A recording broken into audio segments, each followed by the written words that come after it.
Discussing things that are out of this world. See what I did there? Yes, space exploration, Earth observation, and South Africa's role therein. We've been speaking to people from the South African National Space Agency. We're now going to speak to someone from the Department of, nearly say Trade and Industry, which is not quite what I'm looking for. Science and technology. A broad scope is what they have when they focus on science and technology. We're going to try and narrow it down now to space and see how far we're getting with regard to that. Leanne, I've got with me the Director General in the Department of Science and Technology, Dr. Phil Mjwara. Very good morning to you, Doc. Thank you so much for joining us. Good morning, Ayanda, and good morning to the viewers. We are always delighted if we get an opportunity to share what we do in the Department of Science and Technology.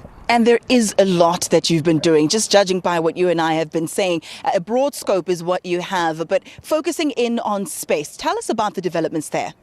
Well, as we spoke earlier on, there are two pieces of work that we do in space. The one is looking up, and most people are familiar with the square kilometer array and the astronomy work that we do in South Africa. So we'll focus less on that today. Today we're talking about space looking down, in particular satellites that are providing a range of services to to the society. And in South Africa, as you know, we use satellite for Earth observation. And I just want to give two examples of the work that the Space Agency have been doing in the last couple of years. Most people are familiar with the picture of long queues after the 1994 elections.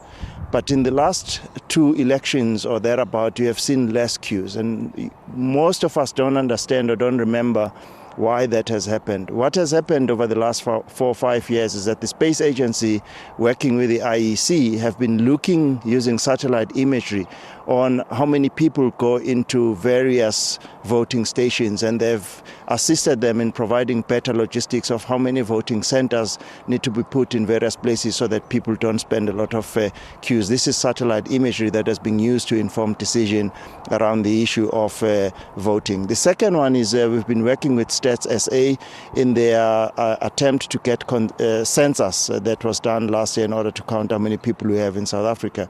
And in order for them to send the right number of people to do the counting, they've had to look at the number of houses that you have in a particular ward, and we use satellite imagery working with Statistics South Africa in order to assist them in order to make sure that the logistics and the cost of census doesn't go high. So these are two specific examples. I can go on and on and on, but I thought I would share these two specific examples on the work that we're doing using space facing downward. I know I had asked you, why are we doing this? What's in it for South Africa? These are not bread and butter issues. Why are they significant? And you had spoken to me about whether or not I have a cell phone. Do I use GPS? Do I watch satellite TV? All that and more has a bearing on our place when it comes to space. But let's perhaps, for time purposes now, speak to us about the amount of money that's being invested in this. Some people might think it's wasteful, but I know that there are some things we're not doing, like the Mars exploration, because we're focusing on the priorities, the necessities. Talk to us about that. Yeah, we are very careful on how much we're spending in space and what we're doing. I mean, I can give you a rough budget of our SANZA operation. It's about 200 million that we're investing on SANZA's work. However, the range of activities in space are quite large, and we've decided to choose two areas of satellite that we would like to focus attention on. We're not focusing on communication satellites that are big and that we use for communication and navigation, because that's too expensive for us at the moment. We're focusing on a medium class, which is called microsatellite.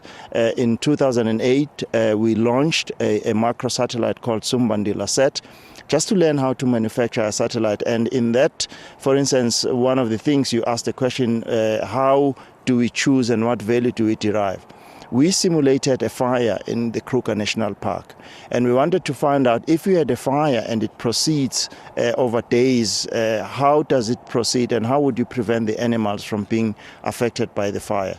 And we were able to do the simulation, and therefore we are able to show to St. Parks, for instance, that you can use satellite imagery to monitor the evolution of fire, and therefore you can move animals away from where the fire is.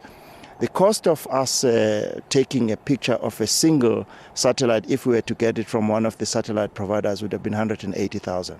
So we saved 380,000 over 3 days for the satellite that we had built, and therefore this is what we do. We choose the areas we invest in, and at the moment we are investing the possibility of launching another satellite in order to reduce the costs that we already pay on satellite imagery that we acquire from outside providers. And once that happens, well, you'll be sure to invite us. That's what you've just told us. Now it can be used to motivate and tell Cabinet to give you a little bit extra on your budget, I suppose. We'll have to leave it there for now. You spoke about animals at the Kruger. We just had some animals just jumping past us now. Some buck, I believe it is. I don't know whether you catched it or not. But Andile, you rely heavily on what's happening out in space because you're a meteorologist. So tell us about the weather.